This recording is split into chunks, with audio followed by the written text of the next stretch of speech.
Hello class 9th, how are you all? Hope you all are fit and fine and doing well. As you all know that your summer holidays are commencing from the next week, so you have a very good time to complete your all assignments, as still some of you are not regular with your studies and and as well as with your assignments.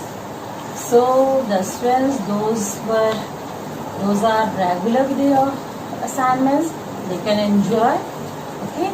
But rest of you just complete your assignments right from the 1st to 8th, right, and send to me through your email. And if you have any queries, you can ask through the email. Okay, now today in this video I'm going to start a new chapter in chemistry, that is your atomic structure, and we will discuss about the Dalton's atomic theory and modern atomic theory, how they are contradict and correlate with each other. Next is then we will study about the discovery of cathode rays and electrons and the discovery of nucleus, right? So let's start the chapter atomic structure.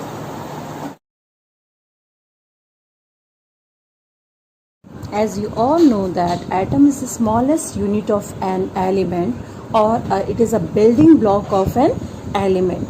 Now, talking about the ancient concept of an atom, Maharishi Kanad was an Indian philosopher who lived sometimes between the 6th and 2nd century BCE, stated that matter around us is made up of very tiny indivisible particles called Parmanu.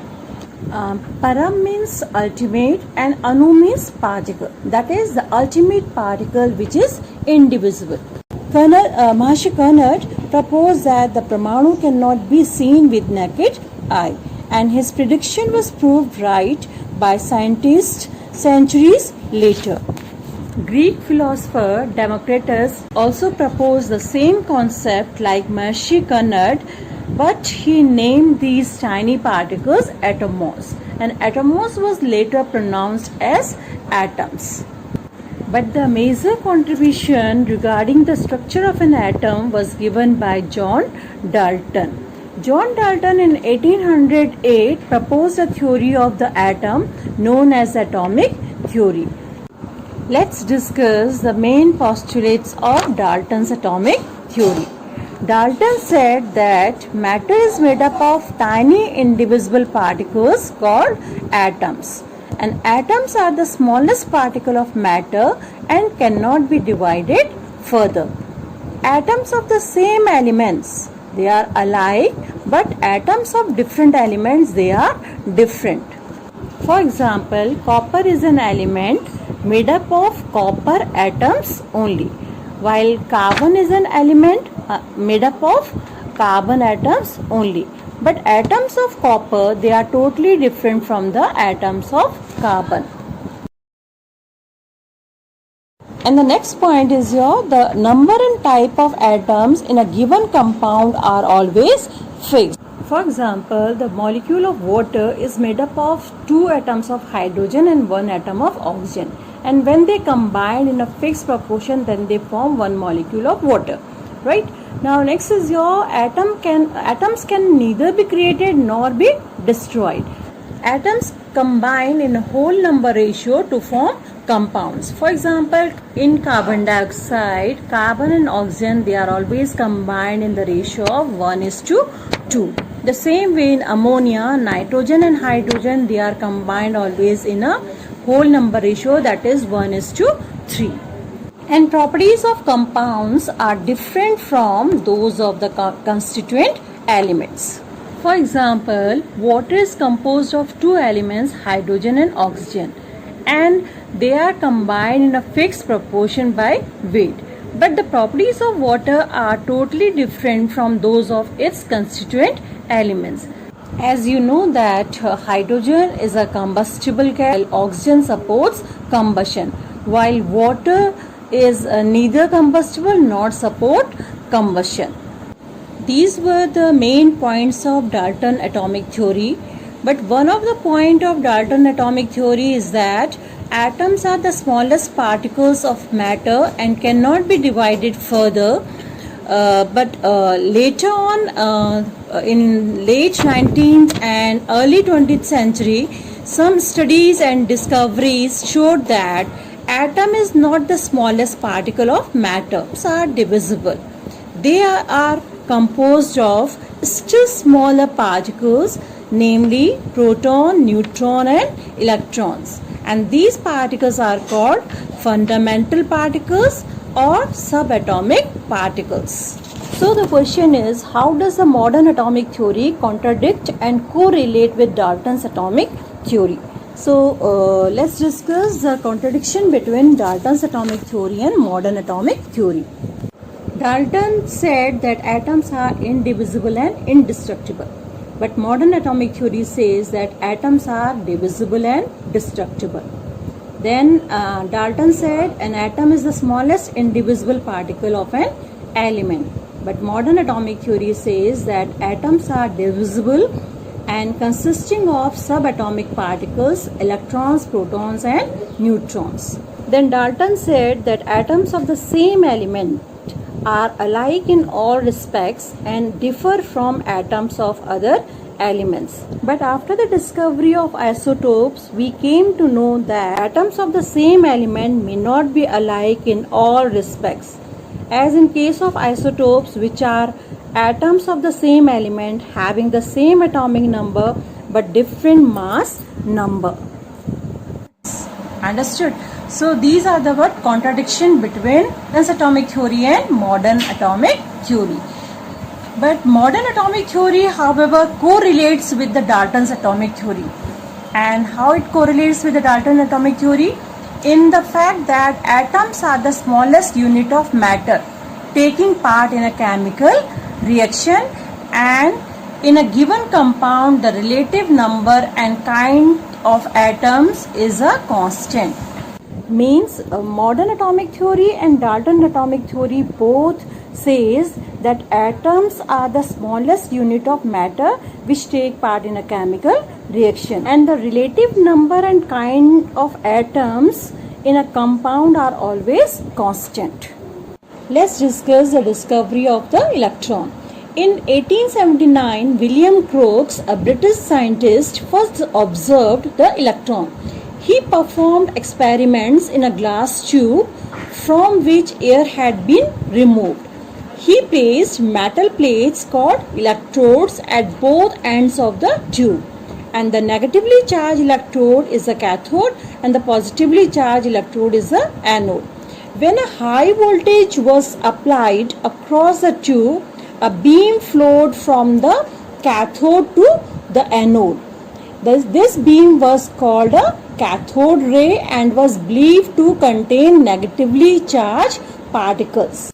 Later on in 1897, Sir J.J. Thomson studied the characteristics and constituent of cathode rays, and he found that the cathode rays had the following characteristics. He said that the cathode rays always travel in a straight lines from cathode to anode and cast a shadow of the object placed in their path. In one of his experiments, Thomson observed that if a paddle wheel is placed in the path of cathode rays, the rays make the wheel to rotate, and this implies that cathode rays are made up of material particles that produced a mechanical effect. And when charged plates were placed around the tube, the rays were deflected away from the negative plate and towards the positive plate. He observed the same result on applying a magnetic field. From this, he concluded that cathode rays consisted of negatively charged particles.